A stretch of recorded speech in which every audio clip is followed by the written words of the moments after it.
It is so important that we set, the floor high in that area. Communication, offensively, formally, and informally. Hadn't been around a good defense that doesn't adjust fast and communicate while doing so. And so that's at the top of our list in terms of our attention as we get started. You are looking live at St. Vincent College in Latrobe, Pennsylvania, and Steelers Training Camp 2024, Day 3 on campus, Day 2 on the practice field. Hello, everyone, and welcome to Training Camp Live presented by FedEx. I'm Mike Pursuta, joined as always for these morning programs by Max Starks, and it is our pleasure to kick things off today with a very special guest. Steelers General Manager Omar Khan is seated between Max and myself. Omar, welcome to the show. Thanks for having me, Mike. Max, always a pleasure. We heard from you yesterday, as we traditionally do. Well, you haven't been here that long as GM, but a little bit of a habit of doing a camp opening press conference. Yep. And you mentioned how much you like the environment here at St. Vincent College. Mike Tomlin's on the same page. Seemingly everybody associated with the Steelers loves it out here. What's the attraction? How does this enhance team building? Yeah, I do love it here. It's awesome. The offseason was great on the south side. It was really productive, but just to have the ability here to be around our fans, listen to them react and cheer for us based on what's happening out there. It's awesome. And, you can't really replicate from a football standpoint. I believe this gives us the ability to maybe minimize some distractions as we're getting ready and trying to get better for over the next couple of weeks. It's awesome. I honestly, I love being out here. It's 20-plus years for me here, and it's been great. Competition's always a big part of this. Yep. They schedule those competition periods into the practices. Is there a position or two that you're especially interested in seeing how that competition plays out? Really all of them. It's early. I'm excited. I'm really excited about the 90 men we have here, and it's really all of them. I don't really want to talk about just one specific because, we started watching film on practice yesterday, and we're really keyed in on every single one of them. There's some good competitions out here this year. It really is. It's going to be fun to watch, and confident that over the next few weeks it'll all sort out. But, it looks overall the whole team. All right, Omar, I'm going to switch it to the offensive side of the ball. Okay. And I have a feeling this is an O-line question from you. We'll get there. We're going to get to that one. Right. It's a part of the soup du jour, right? But, having a new OC, having 4 new quarterbacks on this roster, and like you said, some new pieces on the offensive line, kind of the expectation for how that gelling process is going to go. How do you see that playing out? Yeah, it's been great. That process really started, in the spring. We have a lot of new faces, coaching staff with the players. It's already started, and it continues to grow every single day. That's why we're here, and I'm confident that it's headed in the right direction. Is there like a timing associated that you want to see kind of that progression going as far as we get through camp? Obviously, pads is the next step, and then preseason games. But is there a timing factor that you're looking at in that process? I'll just say, regardless of the position, we want to see where we're at the last day versus the first day, and the improvement. And that's what we want to see, regardless of position. When you guys decided to make the moves at quarterback that you made, what was it specifically that attracted you first to Russell Wilson and then Justin Fields shortly thereafter? Yeah, really, I'm excited about this QB room. These guys really work hard. They're proven winners.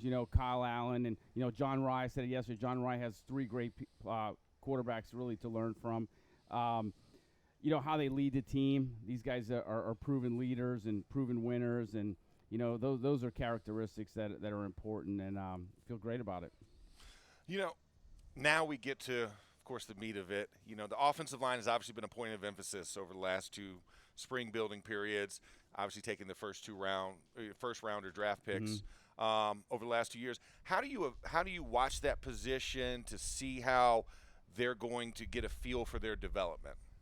Yeah, there are other positions other than the O-line. There are, right? But, I figure the highest concentration is the most beautiful guys on the field. Love the O-linemen.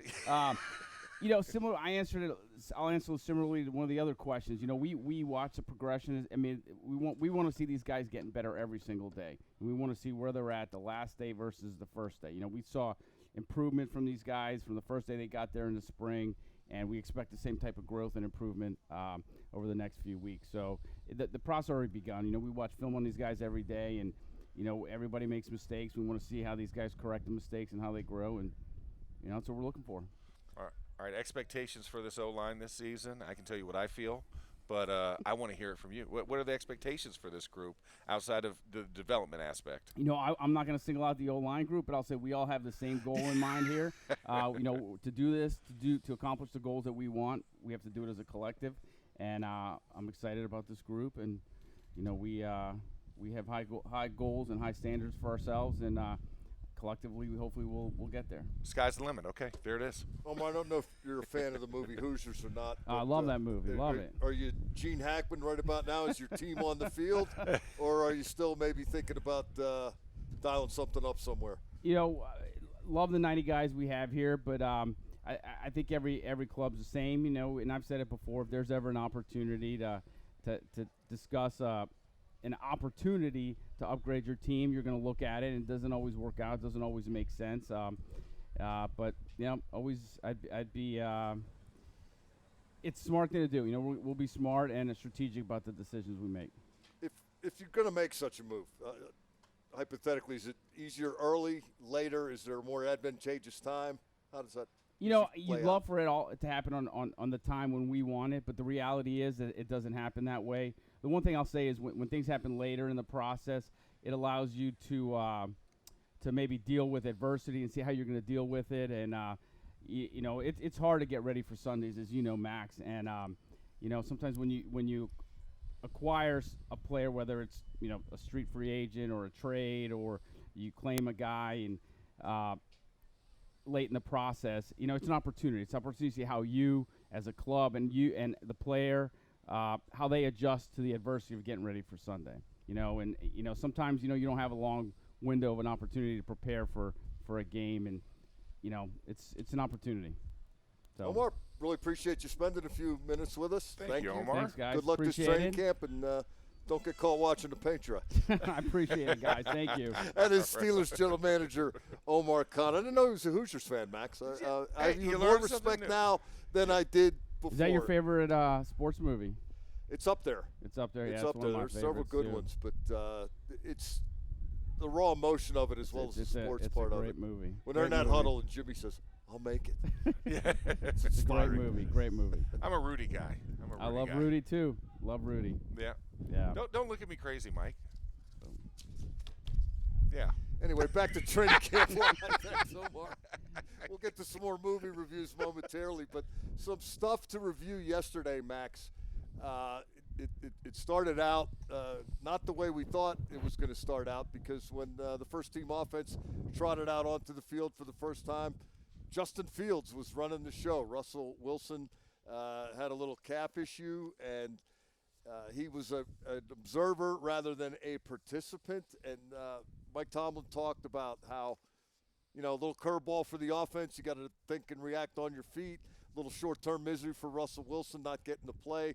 Little opportunity for Justin Fields. What'd you make of that, and what got your attention? Well, I think one of the biggest things, it's day one of camp, and as you go through those issues, I know guys were dealing with what the conditioning test was the day before. It was a very different departure from a traditional conditioning test, so some guys had some issues with that, and it's impressive. I know it was longer. Yeah, well, no, it was like it was like CrossFit games. Normally, when we come out here, when I played, especially, like our first conditioning test was 1440s, and that was it. And then when sprint up, walk back. Yeah, sprint, walk back to the line, boom, ready again, and you have to hit 12 out of those 14. And then when that was a time prescribed based on position and based size. On your 40 time, and they added a half a second to your 40 time. So you had to make it within this range, and a buzzer beeped, and there's somebody at the line counting if you crossed or not, and you had to complete 12 out of the 14 in the time frame. Then you moved to when we got a new strength coach, because that was Chet Furman, and then when Garrett Guimont came in, Garrett created the 18-100s, so which is more a traditional college-style, conditioning-style test where you have 20 seconds, 100-yard sprint, you jog back 50, walk back to the line, and you're supposed to do that within a 30-second time frame, and then, boom, you do it again. And that's what you do, and you have to complete all 18 of them in the time frame. If you miss, you got to retest. And so, teams have those different ones. That you have the half-gasser test where you're running the width of the field. So a half-gasser is down and back. A full gasser is down, back, down, back. So you have those type of conditioning tests, or what we call flying 300s, where you start at one end of the end zone and you run around the field in that time frame, and you have to do 3 or 4 of those in the time frame. Craig Wolfley had that type of conditioning test, and a lot of teams really developed that. So this one was more CrossFit style. Like you had stations, you had elements that you had to utilize. So pushing a sled, doing different short sprints and short area quickness sprints, and then recovering and doing another station. So there was a lot of different things than what your traditional conditioning test is as we know it. When I first started doing this in the 80s, the configuration of the fields was a little bit different. There were 2 next to each other and then 1 on the end. Yeah. And they would have them run around. I think it was a 350. Yeah, 350, and you had to do, I don't know how many of them in a certain time period. You know who was terrible at that? Who? Dermontti Dawson. And nobody would argue that Dermontti Dawson is a bad football player, but could barely barely finish. Yeah. And he finished in Canton. See? Yeah, exactly. And got a bust and everything, right, at the finish line. So, I mean, and that's where it's like when you talk about guys being able to do things and not do things, that's where it comes in, where it's like a conditioning test is not going to be indicative of football play, but it's just to get a baseline of where this guy is cardiovascularly. Because, like you said, the season is long, games are long, drives are long, and you want to see how guys react to it. But also, training camp is a place where you do kind of get your final football shape, because you can go lift and run as much as you want, but how do you do that when somebody's opposing you and does not want you running in a clear line direction? What'd you see from that guy right there? I mean, this guy, God, he's such an element, man. I mean, I think of what Justin Fields brings just with his legs, the smarts and the athleticism and a strong arm. Day one was a good day. I love that one. He did a teardrop pass to Van Jefferson down the sidelines for a TD, and you just see the touch that Justin Fields has and the vision that he has. And I think slowing things down, being in this position, he hasn't been in a competition since he's been in the NFL, because he was drafted first round to Chicago, the incumbent quarterback from day one, no pressure, and now he's kind of going through the competitive nature of football, which I think is a good thing for him. And right now he's getting the lead tosses, but like you said, when the pads come on, that's when it gets really real. But for day one, I thought he did a really good job. Yeah, a couple hiccups. He one-hopped one, I think, on an in route to George Pickens. He said it was a good day. He said he wasn't perfect, but didn't expect to be. I'll pile on the physical ability thing. The Olympics are taking place in France.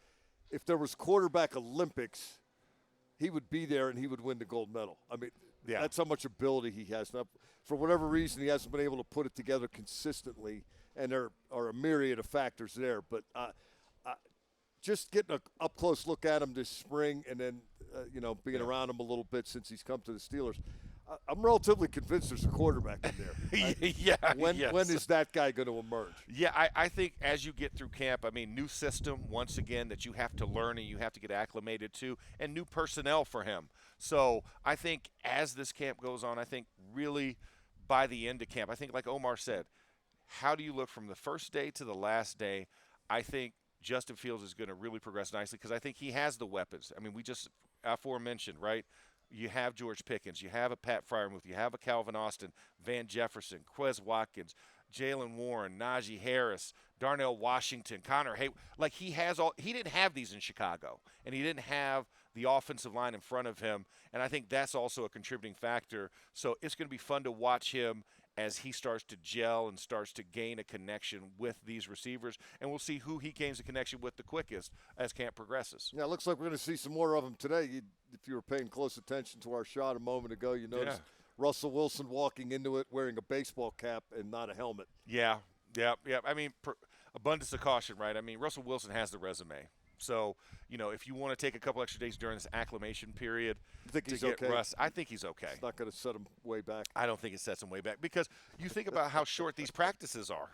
These aren't long practices in the acclimation period. It was an hour and a half yesterday. It'll be another hour and a half today. You get through like maybe 2 team periods. So he's missing, all in all, he's missing 7-on-7, 2 team periods. He's missing about 12 to 15 reps, in total. And when you think about a season, that's 1 drive, maybe 2 drives at the most. I don't think it's an issue for what Russell Wilson's already been through in the NFL. The acclimation period thing, it's almost like a false start because we go through the springtime OTAs and the mini camps. Yeah. And then we take some time off, and everybody is so zeroed in on the opening of training camp and the first practice. But it's not in pad, so it's not really. No, this is a it doesn't count. reset. Right? This is like OTA 15 or whatever it is. This is like, hey, we've got light hors d'oeuvres, and then we have heavy hors d'oeuvres, and then we'll get to the entree, right? We're in the light hors d'oeuvre stage. And that's what it is. It's like there's a build up to it. It's like I'm really hungry, but this isn't quite doing it. The bruschetta toast is not going to cut it. I need a steak. Did you check with Wolf that you're allowed to make a food analogy? Well, I mean, I feel like as the resident big man on set, I have that honor regardless, and Wolf and I alternate. You're here, 'cause there's not too many times I'm not the resident big man in my circles. Yeah. I like hanging around with you and Wolf. We feel a little better about things. There we go. You heard Omar when he was on with us a few minutes ago talk about Russell Wilson, and this is something that I've heard from almost everybody that I've asked about Russell Wilson. It's work ethic. Everybody knows his statistics. Everybody knows his resume. Everybody knows he's a Super Bowl winning quarterback. I don't know that people knew for sure that this guy was as all in as he appears to be and has appeared to be since getting here in the spring. Well, you called it the Russell Wilson experience, right, with the interviewing and how very methodical he is in that process. And he listed everybody that he's going to throw to at training camp and gave you a little bit about them. But the other thing is, like you said, like he's out here, even though he's got the ball cap on, he's taking reps. He's trying to figure out what he can do and not go too far. And last night, we're walking to dinner. He was on the field doing reps with the trainer to make sure that he was feeling right and that he was going through his motions as progressions. And I think that's something you normally wouldn't see. It's 6:30 at night. Why is a guy on the field when he doesn't have to be, and he's doing the extra things to make sure that he's ready when he does get the opportunity to put the helmet in and trade in that baseball cap? Yeah, Mike Tomlin talked about him in Tomlin's camp opening press conference about bringing he's different in the weight room for his position. I took that to mean he's actually in there working. He actually puts weight on a bar and moves it. He doesn't just come in Denver for stretching. Some people I know in Denver, I was trying to check out Russell Wilson when he first became available because I was curious, and I was told he was the first guy in the building and the last guy out. Yeah, and that kind of thing resonates with teammates, as does the weightlifting. Well, I mean, because you want to make sure that the presumed leader, right? A quarterback is automatically gifted the title, but then you have to kind of earn the stripes with the title. And that's what that means. If you're the first one in, last one out, that means you care more about this, or you care as much as your teammates do about this process, and you're not just trying to do the minimum. And that's what I like, the fact that he goes beyond that, and he wants to be the best. He wants to have his little office in the facility so he can watch film. But I think, you come here in Pittsburgh, you can still have that office, just the office is going to have 53 seats in it. And you can sit in there as much as you want, but your teammates can also come in. So I think that type of nuance is going to be different for him, but I think he's willing to accept that opportunity because he realizes what the opportunity is here in Pittsburgh. Yeah, that's something that he's brought up a couple of times as well. They think it's all right there in front of them, although I would suspect most, if not all, teams are feeling pretty good at this time of the year. Well, hey, hope springs eternal, right? At the beginning of training camp, everybody, quote unquote, is as healthy as they're going to be, right? Because you're never as healthy as you are the first day of training camp as you are by the end of the season. And so everybody believes they're going to go 17-0 and have the number one seed and make it all the way to the Super Bowl and only have to play 20 games. But at the same time, this task and having a guy like Russell Wilson who has done that. We have to remember this guy has been to 2 Super Bowls. Yeah, almost He's did it won one. Almost won it twice. Yeah, just handoff versus a pass. I mean, the difference that makes. And, he understands what it takes to play in the NFC as well as the AFC, right? He had his success in Seattle, came over to Denver, and so he's played in both conferences. He's seen the difference, and he played in a very tough division. When you got Patrick Mahomes in your division, it's a very tough thing to do, and Justin Herbert. Now he's stepping into another tough division where we have a Lamar Jackson, a Joe Burrow, and Deshaun Watson in the division. So he's used to that competition within that smaller aspect of the conference. So I'm really happy to have a guy like him and that experience at the quarterback position. Can you get a true handle on how much that experience and his resume resonates with the other players? I mean, I've talked to Minka Fitzpatrick about him and Cam Hayward. Wilson said they were kind of recruiting him to get him to the Steelers. The been there, done that aspect of the quarterback position. It's got to be almost invaluable. Yeah, it is invaluable. And you add that type of guy in a room with a young Justin Fields who has a lot of starting experience, hasn't had the same success as Russell.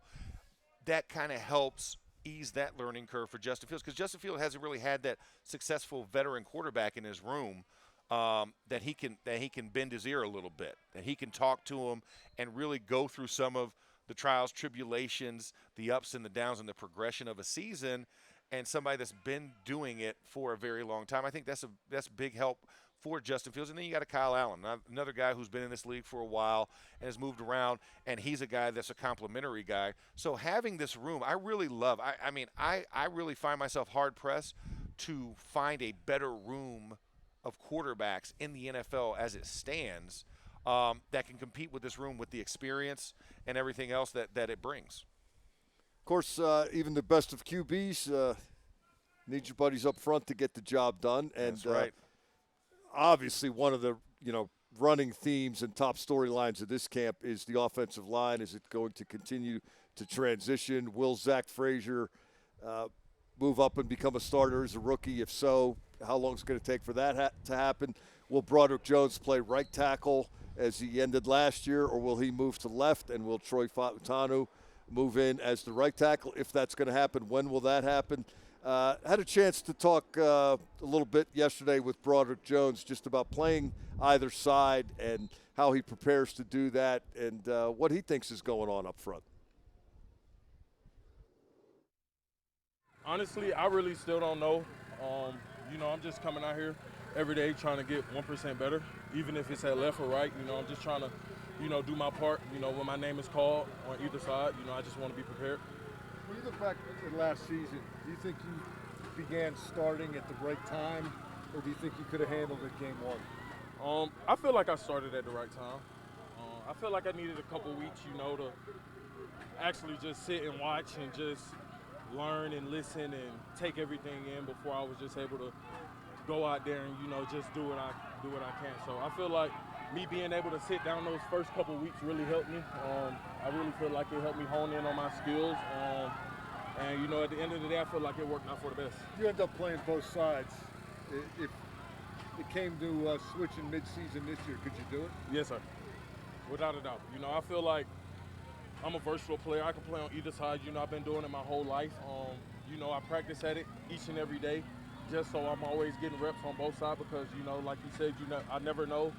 Coaches really probably still don't know. So, we just got to let time tell and just continue to just get 1% better. There's still so much talk about this new offense, but how do you guys feel like, yes, it's day one, you're starting to come together based on all the work you guys have put in minicamp OTAs? Yeah, I feel like the offense is coming together really well, just like with OTAs and stuff, and, like rookie mini camp with those guys, the rookies being able to get in and, get the extra learning curve, just coming in and being able to sit down and just take coaching, one-on-one, because, like that's their time. We don't take that time from them.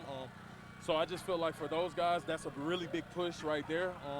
It's good that they came into a new system. So I feel like, with the older guys, it really don't make a difference, we just try to continue to stay prepared to play and, just always listening to what coach is telling you, because at the end of the day, they really can't.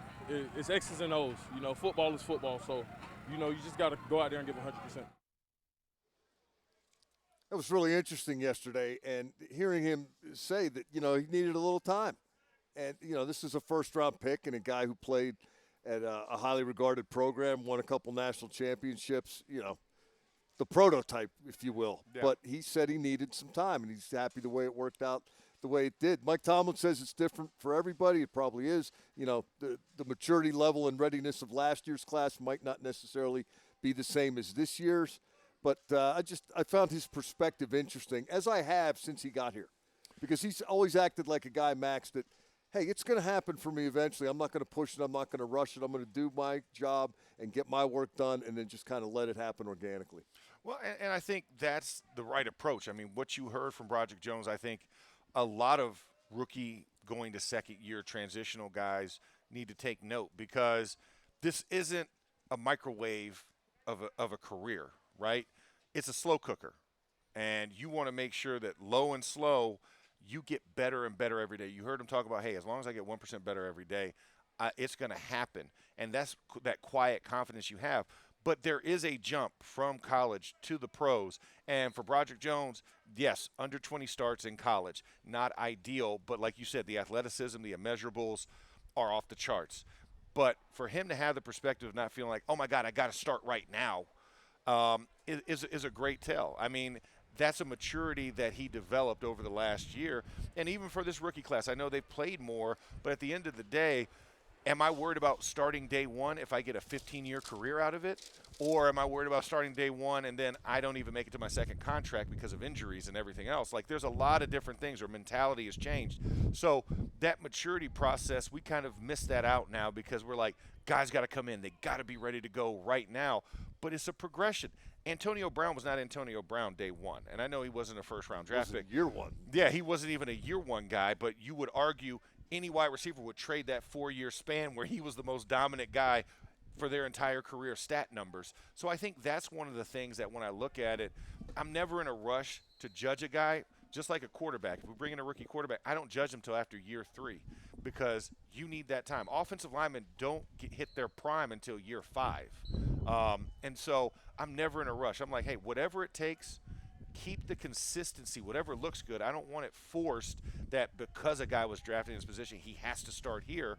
It's the expectations there, but as you get there, I want you to get better. And however you can service this team, that's what you do. I mean, when I came in, my first start was at left guard. And who would have said, "Hey, Max, you're 6'8", you're gonna be a guard for your first start in your NFL career?" And I played right tackle for 3 years. Then I transitioned over to the left side, and that's just kind of how it worked out. And I think for Broderick, for Troy, it's going to be one of those things where you look at, can this guy just continually get better, and can he make sure he puts his hand in the pile? And I think both those guys are Steeler-type guys. But, the Steelers defensively, for how many years would John Mitchell on the defensive line not put a rookie in to start him like Cam Hayward until they were really ready? And it took 2 years to learn the 3-4. So, but part of that was also the options available. Yeah. Right? I mean, Cam Hayward, there were some guys in front of him. Well, yeah, there was Aaron Smith, but Aaron Smith didn't start and become Aaron Smith till year 3. Brett Kiesel didn't become Brett Kiesel till like year 4. So even though you had these other options, Kimo came over from Cincinnati when I came here in 04. James Harrison did not start out as a starter. He was behind Clark Higgins and Joey Porter, and then he eventually did not start out place. making the roster 3 times.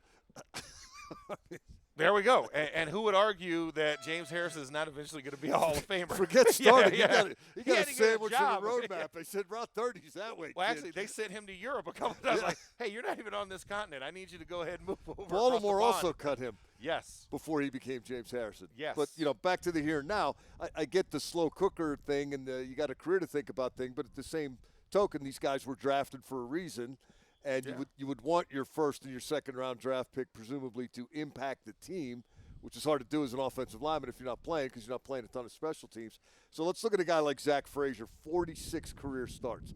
Broderick Jones had 19. Yeah. More ready to hit the microwave or wait and see? Well, I think he comes in, the oven's preheated for him. I want to avoid microwave meals at all costs.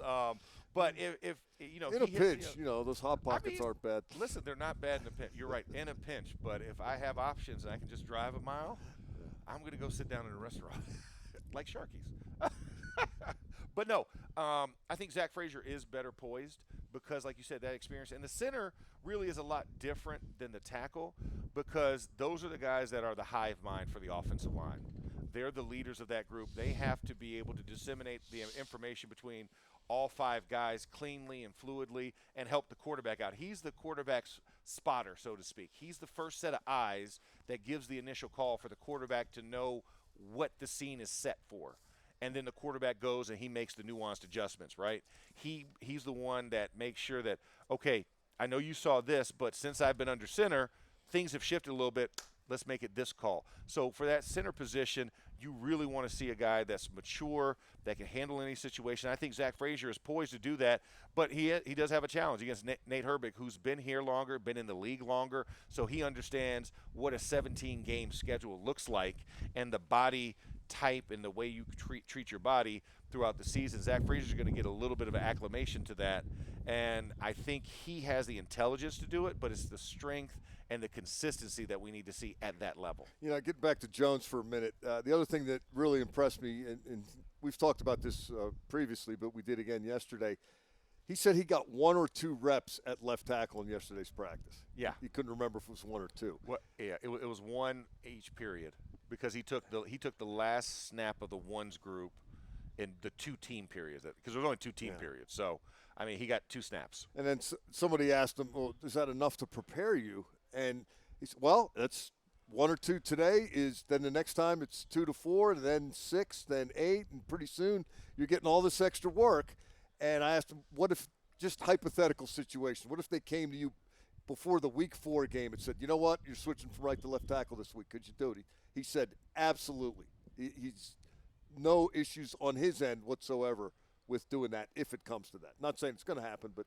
Yeah, I mean, that's what you have to prepare for as an offensive line. You have to be ready to play anywhere. I mean, my rookie year, you know, I wasn't starting per se until the end of the year, the last game before we started the playoffs. But I had to be able to prepare for every position. So it wasn't just right tackle or left tackle. It was right guard, left guard, everything but center, because that takes a special guy. Because you only dress 7 on game day.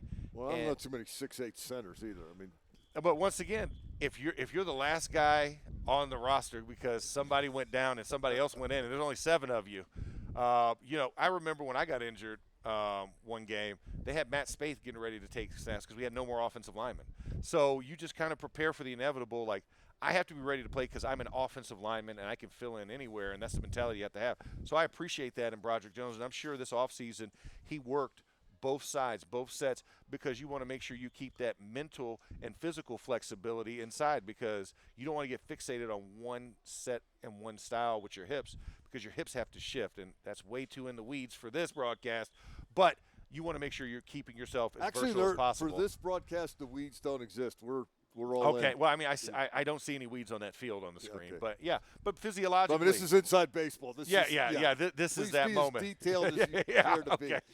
No, it comes with the stance and the set, right? If you do something so many times, your hips set in that direction and they get shifted. So the long muscles in your legs get shorter on your what we call the plant leg, the inside leg on the side that you're on, and then the other muscles stay almost overextended. So then when you switch, the muscle memory's not there, and you tend to kick back the wrong way, the wrong direction, and you open and invite if you don't practice both sides of the ball. So that's one of the things that, you know, for Broderick, I'm sure he said, okay, I need to practice both of these, because you don't want to hinge and open up the inside and give them a clear path, because you're redirecting on a secondary move from a pass rusher. So that's one of the things that makes it tough in transition for a lot of guys, because, like, I'm a left tackle and I'm just a left tackle. I'm a right tackle and I'm just a right tackle, or a guard. Like, it's like, no, you're an offensive lineman. You need to cross-train on both sides and work both sides of your mind, and yet, so you're ready for and flexible. some guys, I mean, Dan Moore has been very open the last couple of years. He doesn't really like playing right tackle. Yeah. He doesn't think he's very good at it. Well, I mean, because you get thrown in as a rookie, and it's like you have to start at left tackle. You have to play every snap. And he's done that a whole bunch of times the last 3 years. He's started every game and been in that position. So it's like you have to, at a point, you have to then settle in and say, I want to work on my craft because I know that I'm dyed in the wool in this position. But for Broderick, right, you know, and a lot of offensive linemen, if you have a standing left tackle that you're coming into, you've got to play the right side, or you have to be flexible to play any of the other 3 out of the 4 positions for the tackle position. You know, you're not Graham Barton, right? The rookie from Duke, who's like, I'm a left tackle, but I play center. It's like, what? So it's a transition. Another thing that jumped out to me, at least during yesterday's practice, the number of times they threw to the tight end and the number of times they deployed multiple tight ends. Max, I don't know if you noticed that, but I know Pat Freiermuth did.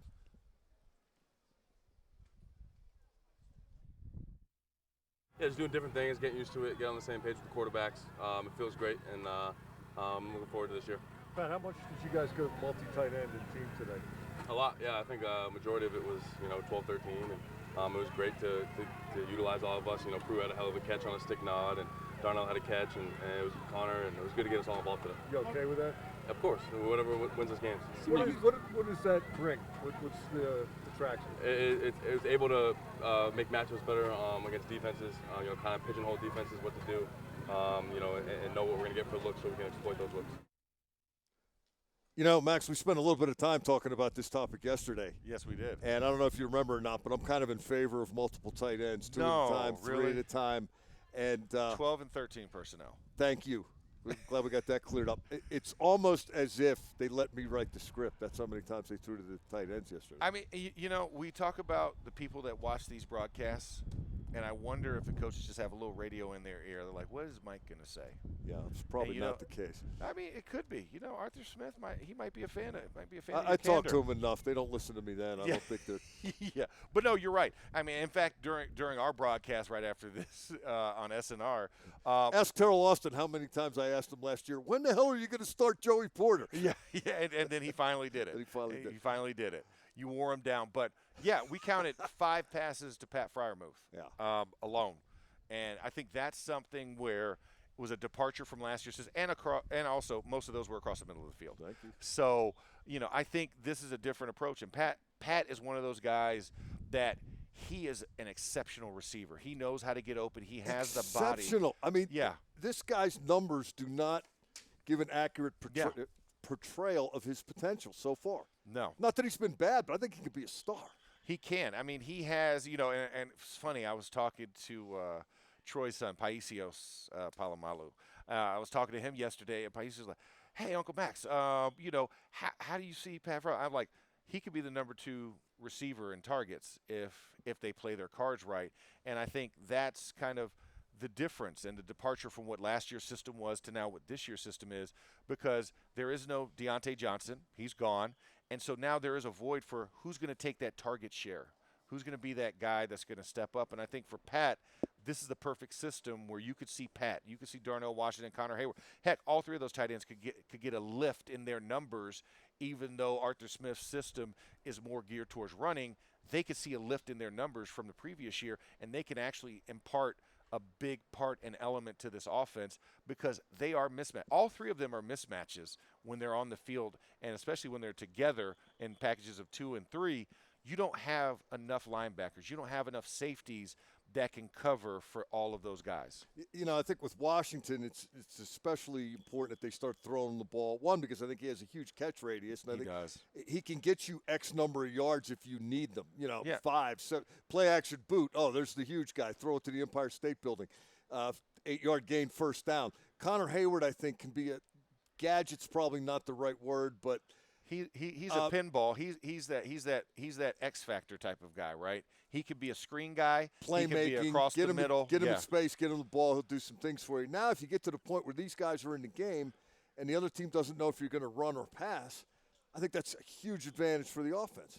Well, it's going to be a huge advantage. And let's face it, Darnell Washington, wherever he catches the ball, say he doesn't get any yak, he's still going to get yak because he falls forward. That's 2 extra yards. Like he's that tall. 4. Yeah, exactly. If he stretches, yeah, you got some extra. So that's something that I don't think was really appreciated a year ago.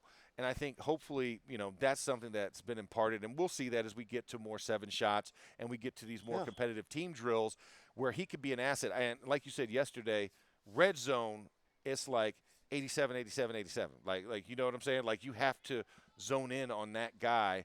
And you hope the attention goes to him because then you can alleviate 488, 483, 422. You can alleviate for these other guys on the field because he's going to draw natural attention being a walking skyscraper. The word on him when he was coming out last year, I mean, he didn't catch the ball much at Georgia either, but that's because Brock Bowers. There's a ridiculous array of weapons at every position, including his. But coming here, the expectation was, well, he might be one of those guys who does better statistically in the pros than in college, catching in yards-wise and TDs and that kind of thing, just because of the environment that he's like. I don't want to say the Steelers don't have as much talent as Georgia, but maybe not. You know what I mean? Like, but for that level, relatively speaking. And we got 2 guys that are offensive weapons from Georgia, and then we have an offensive lineman from Georgia. So they're doing something good that we're bringing so many guys from the University of Georgia. When you think about your starting tackle in Broderick Jones, a first-round pick, George Pickens, Darnell Washington, obviously there's something they like and there's traits that Georgia exhibits. And I think Darnell Washington is one of those guys, like you said, he was oft underused because you had Brock Bowers, who was a generational tight end. And receivers like Pickens and ridiculous you like running tall, backs long guys that make yeah. crazy circus catches. So I think Darnell is more traditional in that sense, but he's a guy that's just as fast and bigger, and I think can plow and get you those extra yards in the middle of the field as long as you're not scared to throw there. I talked to Alfredo Roberts, the position coach at Mandatory Veteran Minicamp, and he was happy to talk about a touchdown pass that Darnell Washington caught from Russell Wilson. And I can't remember if it was 7 shots or red zone or something, but that option exists. I mean, even if you don't dial him up as the primary, I can remember out here last year when Mitch Trubisky was quarterbacking and things started to break down, he'd start running around and look for number 80 because it was the easiest, safest throw. Yeah. I mean, the dude is humongous. And how do you not use a humongous option is kind of beyond me. But like I said, we're in the position we're in, and I think we're in a better position from a year ago to where people realize that there are some hidden weapons and hidden gems that were underused a year ago. Did you like the impact? I'm going to keep harping on the tight ends for a while because why not? Yeah. When they're right there on the screen. When they went to the 3 as often as they did at the end of the year, do you think that was somewhat due to the weather and poor conditions and it was tougher to pass at that time? Or do you think they just decided, you know what, if nothing else, we're going to run this football and then see what we can do after that? I think there was a commitment to running, weather permitting or however you want to look at it. When you get to the end of the year, you tend to run the ball more than you pass it just because the weather elements, and if it's cold, the ball doesn't fly as much as you want it to. Hands of the quarterback trying to hold said ball, make it a little tough. And I think that's a way, if you think about building off of last year, now you have those options because all 3 of them are capable pass catchers. Yeah. And so it's like, but that said, I think if we have to do 2 ways, and you could send a run pass in, and we call those kill plays or option plays. It's like we come in for the run, but if you see what you like, dial up the pass, and just it's a 1 or a 2 call, or you'll say kill at the line. That'll send it to the second option. That said, I think my favorite play of the year last year was the Najee Harris touchdown run in Seattle where the 3 tight ends were all pushing him from behind. Yes, the scrum style push at the end. It was like the awesome. Philly thing on steroids because they didn't just do a sneak. They handed it off and then came with 4 guys essentially and created like a spear. No, I love that aspect. And like you said, you have to just be creative and open to it. I think a lot of times, coordinators kind of fall in love with the philosophy versus the actual presence of what your personnel is. And I think if you're a coach – yes. Yeah, right? And I get why that happens because they probably had success with it and they think it's pretty good. But that's the trick, isn't it? Marrying what you want to do with what you can do. Yeah, with what you got. And that's the thing. It's like, hey – I don't mean that as a criticism of coordinators. No, I think that's a natural dynamic that's at play when you have that job. Yeah, it's a natural inclination because you want to fall on what you feel most comfortable with. And every coach, just like players, we talk about when guys go native, right? It's like you revert back to what you feel most comfortable with. Going native being go off the script and try to make a play that you're not supposed to. Yeah, because you're going off of your trust. Do more than your job, and then that just helps break everything down. It doesn't help. Yeah, it doesn't help everybody as opposed to saying, let's play within this system of what we have. And if I got 3 really good tight ends, I want to utilize all 3 of those tight ends as often as I can because I feel like I can be successful. Or if it's just 2 tight ends and I like my 2 receivers as well, then let's go with that. But make sure that you're consistent in that process and that you are giving yourself the best opportunity based on who you have.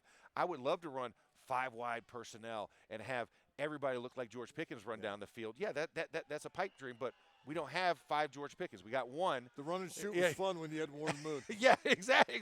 And, heck, we did it when I was at Florida with Rex Grossman as our quarterback. Yeah. We had a complement of receivers that all went to the league. Taylor Jacobs, Rashae Caldwell, Jabbar Gaffney and company. I mean, we had a lot of guys. So, but that's where I think the nuance is, and I think that was what the shift was after Matt Canada was relieved of duty, you saw coaches that said, you know what, we're going to use what we got and we're just going to run with it. And I loved how they built on it week after week, and that's what got them in the playoffs. Let's switch gears and talk about the inside linebacker position a little bit, because that's, well, I'll just be perfectly transparent. That's another obsession of mine here in training camp 2024. Nickel versus dime, guys who can run and cover and also play the run. Obviously, you know, the more really good linebackers you have, the better off you are. So my question to you, with Patrick Queen, the vet, and Peyton Wilson, the rookie, joining the team, are they now in a position where if they want to play more nickel than dime, they are capable of doing that? Yeah, I think they are. I mean, and listen, a year ago, we were primed to play nickel, but then we lost like all of our linebackers, it felt like, within a 2-week span at the end of the season. And it was like, well, we only got dime. And it's like, you know, drop Damani KZ down and have him play, you know, a dime linebacker because we're out of physical linebackers. And you tried to we were bringing guys in constantly. But I think coming into camp, when you think about the pedigree, the youth of the guys that's in that room, because of Patrick Queen is a veteran, but yet a younger veteran, that bodes well. You drafted Peyton Wilson to come in, and the kid can fly around all day. So I like where we're at. And then you still got a Landon Roberts. You still got a Cole Holcomb that's going to be consistent guys that were here a year ago that are tried and true vets that can now fill in the gaps. So now you got a complement, and you can really create a dynamic rotation to where you don't have to put that rookie out there every down. You can make him more nickel versus base package guy because you have the vets like a Landon Roberts in here. What he did last year, I didn't know he could cover the way he covered when he had to. Yeah. You know, they were running out of guys, as you mentioned. Yeah, exactly. They were pretty much down to, hey, it's got to be you because we have nothing else. There's nothing else in the cover. I thought he was just heroic last year, second half of the season. And, you know, I got to spend time with Landon this offseason. We were down in Mexico for the draft. Did you guys go bib overall shopping together? Or? I did not. Apparently – they come wide. They don't come necessarily wide and tall. Oh, okay. So it was either high waters or skinny overalls, which I don't think is a trend yet, and I don't want to start that. But nonetheless, he's a guy who's going to be maybe more in the mix because of what he did last year. Well, and the production's there, and he has the pedigree. I mean, this guy's also – he's been in a Super Bowl. You know what I'm saying? Like, he has that experience. So when you're talking about having experience and depth at every position – he's a guy that adds that depth and that experience for you that automatically gives your inside linebacking core a lot more credibility. Even though I know Patrick Queen and what he's done in Baltimore has been noted, and we were able to take him from a division rival, Landon Roberts is really that vet leader that kind of brings both together. And I think he's a guy that when you're talking about who's the leader of that inside linebacking core, it's going to be him from day one. Speaking of Patrick Queen, this is kind of off topic a little bit, but he showed up his press conference after signing here and said he's going to be the villain. You know, he used to be on the Ravens, now he's on the Steelers, so he's going to be the villain because that's what he was in Baltimore. Deshaun Elliott, safety from Baltimore, said he's going to be the rowdy guy. He doesn't think the Steelers defense had enough of that last year, the rowdy element. Yeah. Bounced that off of Cam Hayward yesterday. And he said, once we get in pads, the smack talk will go way up. Those guys just haven't seen us in pads yet. It's only been OTAs and that kind of thing. So we're well stocked there. What is the value of smack talk, particularly out here when it's Steeler on Steeler? How competitive should it get? How competitive does it get? And do you always have to keep in the back of your mind, okay, we're only taking this so far today because that guy, after all, is my teammate. Yeah, no, I mean, there's a certain measured rage you have to possess when pads come on, because like you said, it's Steeler on Steeler. At the end of the day, yes, this guy's my enemy on the field, but at the end of the day, that's my brother in the locker room, and that's the guy I need to depend on for 17-plus games in a season. So I need to make sure that he's in a position to where we're giving enough competitive that he's ready to play a game.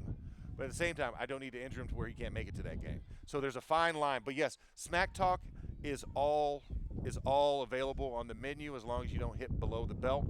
And those questions, save that for game day talk. So the subjects that you just don't Yeah, broach? certain subjects you don't broach, but Anything you can everything broach else. here, or- I mean, about their masculinity, I could definitely. I mean, you question their masculinity, you question their toughness. You know, do you pillow fight in the off season? Apparently, that's what you're good at. You know, those type of things you can get into. It's like, okay, are those cleats or those smooth bottoms? Because you keep sliding backwards. You know, you can make those type of jokes, but you can't hit below the belt. Do that. you think of them the night before, or does it just sort of come out? You got to be off the cuff. You know, Yeah. It's just like a stand-up comedian that wants to heckle the crowd. You know, you just have to be ready for whatever it is. Yellow shirt. You just go with it in the moment. You don't sit there and you stock them. I mean, now some guys have to prep because if they don't have great comebacks, they'll prep at night. But most of us usually just go off the cuff.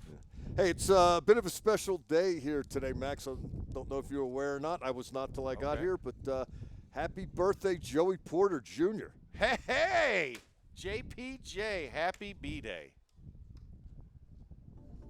I mean, what better way would you want to celebrate your birthday than A lot of ways. than on a field sweating, To be honest with you, running and chasing other grown men and trying to prevent them from being successful? I think we got a Joey Porter tweet. If we can get to it, perhaps we cannot. But happy birthday, Joey Porter Jr., year 2. And, I mentioned this. Still on the team. I Still on mentioned the team. it took a little while for him to get into the starting lineup last year. He's in it now. Yeah. Oh, he is well cemented as a starter, and I think that's one of the most important things is that you see that development. We talk about that growth and that jump from year 1 to year 2. I thought Joey was on a steady, incline throughout the season as he got more opportunities. He shined in the opportunities he got early when he wasn't a starter, and then as he became a starter, you saw him really develop. He was contesting guys, and as a young ISO island corner, he was going to get the challenge. And yes, he had some penalties along the way, but that's the growth that you need, that's necessary to being an elite corner. You're going to have mess-ups against these guys who are vets, but at the end of the day, he was still progressing, and I really loved his progress. Got a report from down on the practice field from our Steelers.com colleague Dale Lawley. Max, they did 7 shots today. Okay. Didn't do it yesterday, did it today. The defense wins 4-3. Okay. I mean, that's to be expected. Brand new offense, brand new quarterbacks, throwing to brand new personnel, and defense. A lot has not changed. I mean, you had some turnover, but that's a veteran group up front, so you kind of expect that. And there's no pads. And as we saw yesterday, Beanie Bishop, the undrafted rookie from West Virginia via Minnesota, via West Liberty or Western Kentucky. He's been a lot of places. He's been a lot of places, but he's getting a look at that nickel spot. Cam Sutton unavailable for the first 8 games via league suspension. And Beanie Bishop got some looks yesterday in the 3 cornerbacks nickel. Deshaun Elliott got some looks in the 3 safeties nickel, the big nickel. Yeah. So, I mean, and that's something we're going to have to monitor because, right, you have Cam Sutton, but you don't have him for the first half of the season. And to be honest, where would I rather have Cam Sutton? I'd rather have him at the last half of the season because division play does not start How's till that week schedule 10. look now? Yeah, exactly. Week 10 through 18. It's like you got 6 division games and you got Philly and Kansas City in between those. That is a gauntlet to run the end of the year. So you'd like to be able to infuse some new guys into it. And I think Cam Sutton, being the veteran that he is, being able to come in at that point is going to be a real lift in that secondary. Steelers, of course, are going to unveil their Hall of Honor class for 2024 tomorrow. And that being the case, we've got a Yins chat question for you. Over under 1.5 defensive Hall of Honor inductees. What do you think? Got to be retired 3 years.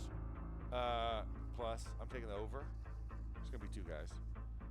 Okay, I'm going to recuse myself because I'm actually on the committee. Then why did we have a Yins chat that you can't even participate in? So now Well, I got to debate by myself. Yeah, Yeah, because you can't say anything. I can't.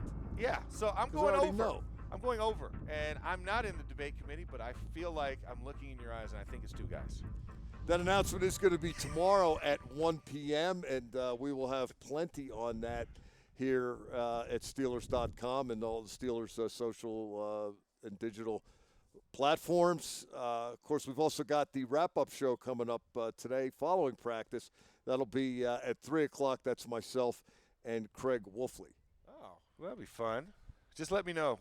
Send me a text or a tweet during it. Or, I can come under the tent. I can just watch you guys, and I can heckle you in the background. You could. I could do that.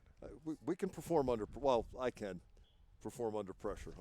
Now, Wolf will giggle. Wolf will giggle. Definitely will giggle. What are you looking forward to today? What do you want to see? One of the things, I just want to see some clean play. I know yesterday there was a couple of fumble snaps offensively, so I would like to see some clean play from the center position. Clean sheet, no fumbles, quarterback CQ exchanges. I want to see perfection. And then also just kind of watch the progression. I think, like you said, watching the linebackers, how does Peyton Wilson fit in the regular down situations versus the sub-package stuff? Can he be an every down guy? And then I think also watching the offensive linemen, just how that rotation works, because the physicality can't be graded until they have pads on. Now ask me what I want to see. What do you want to see, Mike, today? Bunch of tight ends on the field, throwing it to them as often as possible. That's going to do it for us today. I want to thank Omar Khan, the Steelers general manager, for being with us today. And don't forget, we've got the wrap-up show coming up at 3 o'clock today. Myself and Craig Wolfley will bring you that. So until then, thanks for finding us. Please do so again. This has been Training Camp Live, presented by FedEx. Have a great day, everybody.